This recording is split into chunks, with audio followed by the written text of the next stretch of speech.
What's up, family? Welcome back to Ficklin TV. I'm Amber, and today we're going to be discussing my 29 to 32 week pregnancy update. So, what's been going on? What's up with baby is that he or she is now 3 to 3/4 pounds in weight and 16.7 inches long, or about the size of a half gallon of milk. That's pretty big. Like, that's a pretty big baby. As far as symptoms go, I have been very tired lately. So much so that it's almost mimicking the first trimester as far as the extent of tiredness that I'm experiencing now. I mean, I need to take a nap during the day. I'm going to bed extremely early and waking up extremely late because I am so tired just constantly. I wish I could just go to sleep and not wake up for like a week and then maybe I would catch up on all my sleep. But I have been so very tired. But also, we've been very busy as a family. If you have older children, you will know that they have started back to school, so that was a big deal. My best friend got married, so we traveled to her wedding. Business has been picking up, so I've been out and about and running around with the kids like a mad woman. So I haven't had time to just really devote to relaxing and taking care of me. Things have been insane, which I think is probably contributing to why I'm feeling so tired. I don't really see things slowing down now until before baby gets here, so it's just something I have to roll with. Another symptom that I've been experiencing is blurred vision. Now, my optometrist told me I would experience this towards the end of my pregnancy because I did get a new prescription for my glasses, I want to say in my second trimester. And she did tell me that my vision would become a lot more blurry, so I am depending on my glasses a lot more than I did before. But it's not because I need a new prescription, it's just because the blood vessels in my eyes are more constricted, more blood is going towards my uterus versus my eyes, so it's just making things a little more blurry. Another symptom I've been having is irritability and annoyance. I mean, it really doesn't take very much to irritate me a lot. I'm an Aries, so I tend to be very blunt and very quick to respond to annoying things, but my patience is so thin that I have to apologize to some people sometimes because I am just quick to just respond off. I don't like that. You know, it's something I really try to work on to try to keep at bay. Another symptom I've been experiencing is Braxton Hicks. Now, they started, I want to say, maybe around the 27th week, but they have become increasingly more frequent as my pregnancy continues. And now I would say I experience them maybe, a few, 5, 6, 7 times per day. And what that feels like is just a tightening of the uterus, not so much like a tightening in my back. So I know it's not a real contraction, but if I make a sudden movement, if I am dehydrated, especially if I'm dehydrated and haven't drank enough water for the day, I will have a lot more contractions than normal. After sex, they come very frequently, and it's just a tightening of the uterus and then they're releasing. And it can sometimes be a little uncomfortable, but nothing painful. So it's just something that I roll with. I know my body is prepping itself and gearing up towards getting ready for labor. So it feels exciting because I know that we're getting closer to time, but then it's also annoying because it will happen so randomly. It's like, one more thing that I have to worry about, one more pain, one more annoying thing that goes along with pregnancy. In this video, I wanted to dig into the glucose test. Now, I took this test in my 28th week of pregnancy, and if you watch our daily vlogs, you will know that I failed my 1-hour test. Now, this came as a huge surprise to me because this was the very first time I ever failed a glucose test, and I've been pregnant 3 times prior to this, and I literally freaked out. I didn't know what that meant. Does it mean that I have gestational diabetes? What are we gonna have to do? I knew I was gonna have to take another test, but it scared the heck out of me.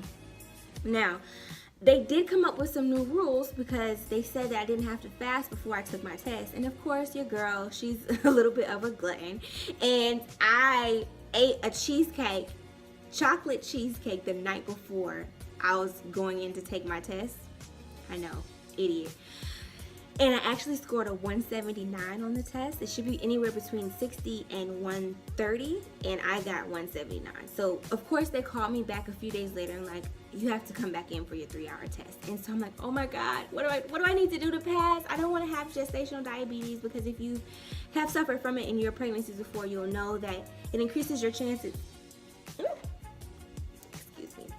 It increases your chances of having diabetes, type 2 diabetes, later on in life.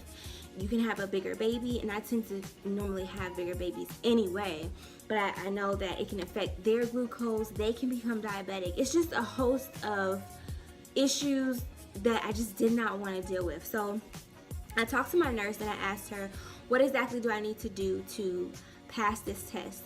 So she told me to clean up my eating.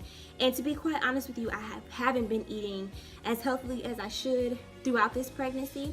So I knew this was the wake-up call that I needed. I'm gonna give you 3 things that I did to pass my 3-hour glucose test. The first thing I did was cut out carbs. That means no pasta, no bread, no rice.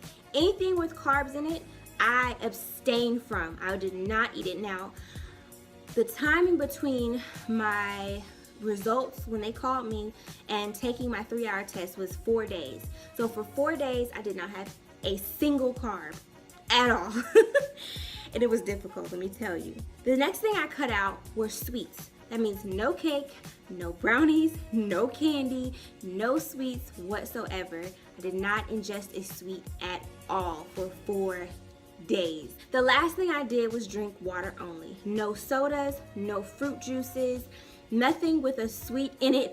I did not drink it. Even lemon and fruit, which goes back to the sweets. I did not consume fruit because when your body digests fruits, it turns into glucose.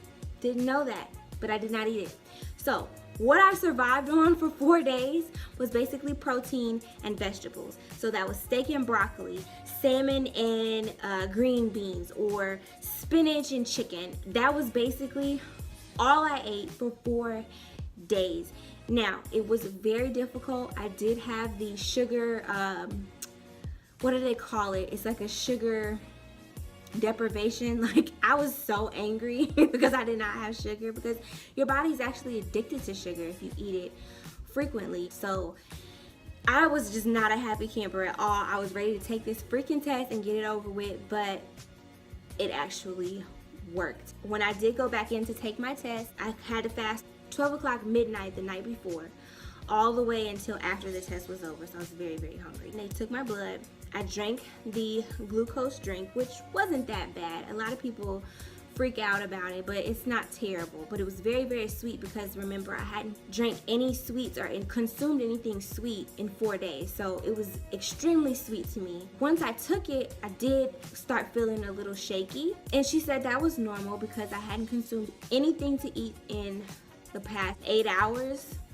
Yeah, because I ate like at 11:30. I was worried that, maybe that's my body's way of saying that I'm not metabolizing glucose as well as I should. She said, no, that's fine, that's normal. And then an hour after that, she drew my blood. An hour after that, she drew my blood. And then another hour after that, she drew my blood again. When I tell you, this test is from the devil. Like, I had the hardest time. I was so hungry.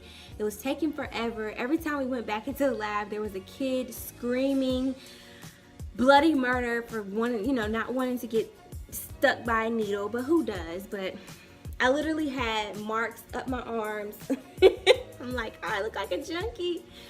So it was not fun at all, but I did what I had to do to pass the test, and I actually passed it.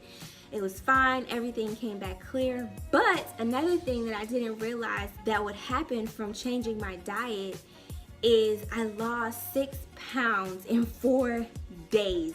That's how you know my eating habits were out of control. Like, you should not drop that much weight, especially while pregnant, which isn't safe, I will say that. I don't know, it kind of gave me a precursor for when after baby comes and I am ready to start losing weight and shedding the pounds outside of breastfeeding. Another way that I can do it rather quickly. Those are my tips for passing your glucose test. Please, in the comment section below, drop some of your helpful things that you did that helped you pass your test, or if you suffer from gestational diabetes and how that's shifted your pregnancy since you've been diagnosed. But without further ado, I'm going to go ahead and jump into my belly shot because it's been a while since you've seen my belly. So do not judge me. I am poking out a lot more lately because in my last update, I was only, I believe, 28 weeks pregnant. So we have a whole month difference. You're going to see a much bigger baby. So here we go. So here's what my belly looks like with clothes on from the front. From the side with clothes on. Here's the back. Here is the other side.